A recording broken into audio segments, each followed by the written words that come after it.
नमस्कार। अपने श्रोताओं और दर्शकों का बहुत बहुत अभिवादन।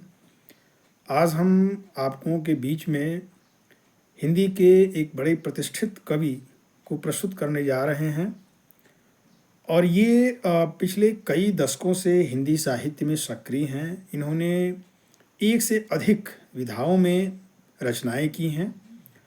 खास तौर पर इनकी पहचान महत्वपूर्ण और प्रतिष्ठित कवि के रूप में है और ये हैं स्वप्निल श्रीवास्तव जी। हालांकि उनकी पहचान एक कवि के रूप में है, लेकिन उन्होंने कथा साहित्य में भी अपनी कलम चलाई है। उनका एक उपन्यास प्रकाशित हुआ है और उनकी कहानी संग्रह भी हैं। संस्मरण और यात्रा वृत्तांत में भी उनका लेखन कार्य देखा जा सकता है। मैं उनका एक संक्षिप्त परिचय आपके बीच में रख रहा हूँ और उसके बाद उनकी एक कविता का पाठ करेंगे। स्वप्निल श्रीवास्तव जी 5 अक्टूबर 1954 ईस्वी पूर्वी उत्तर प्रदेश, जिसको हम पूर्वांचल कहते हैं, सिद्धार्थ नगर में आपका जन्म हुआ और आपके गांव का नाम मेहदौना गांव में आपका जन्म हुआ। और इनके लगभग 6 काव्य संग्रह प्रकाशित हुए हैं। मैं उन संग्रहों के नाम भी आपके बीच में रख दे रहा हूँ।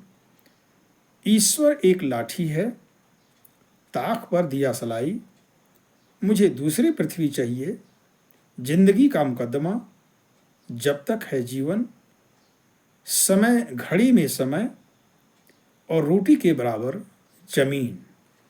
जैसा कि आप देखते हैं कि जो सधे हुए कवि होते हैं उनका शीर्षक, उनके काव्य संग्रहों का शीर्षक भी काव्यात्मक होता है, वो रचनात्मक होता है, वो स्वयं एक कविता होती है, शीर्षक स्वयं एक कविता बन जाती है। कहानी संग्रह आप देखिए, एक पवित्र नगर की दास्तान, स्तूप, महावत तथा अन्य कहानियां, दूर के मेहमान, और एक उपन्यास इनका प्रकाशित है, कवि की अधूरी कविता। है तो ये उपन्यास, लेकिन शीर्षक है कवि की अधूरी कविता।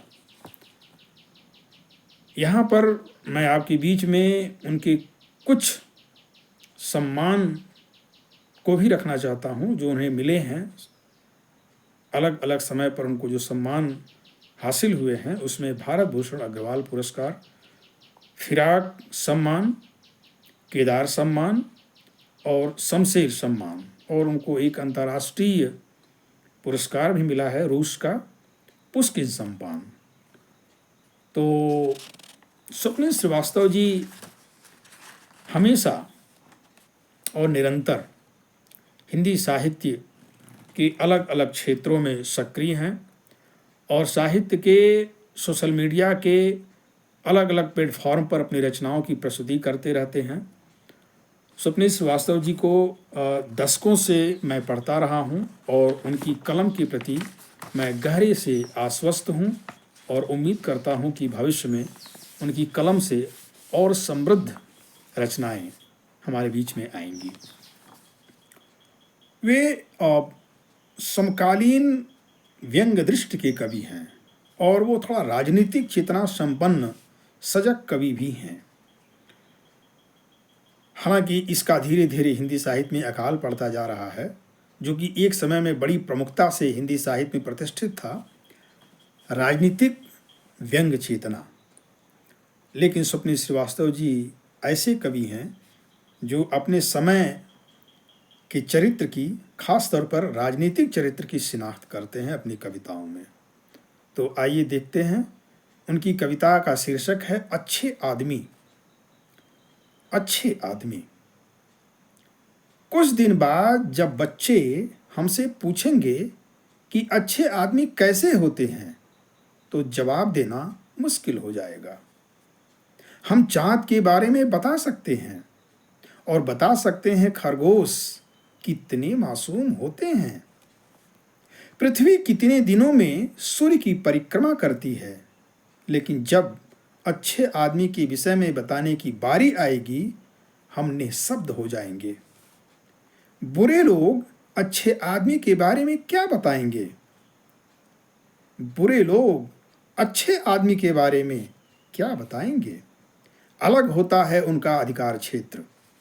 वे दुनिया को नष्ट करने के काम में लगे रहते हैं। कोई अच्छा आदमी अच्छे आदमी के बारे में बता सकता है, लेकिन अच्छे लोग हैं कहाँ? दुष्ट आदमी को हम सभी जानते हैं, वे हर जगह व्याप्त हैं। अच्छे लोग इतिहास की वस्तु बन गए हैं, बुरे लोग इतिहास लिख रहे हैं। कहने की आवश्यकता नहीं कि यह हमारे समय के मनुष्य पर सटीक बैठता है। धीरे धीरे अच्छे आदमी सचमुच में दुर्लभ हो जाएंगे, खोजना मुश्किल होगा।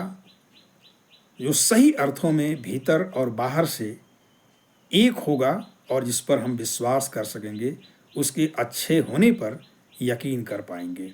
तो इसी के साथ मैं आज के पाठ को समाप्त करता हूँ। नमस्कार।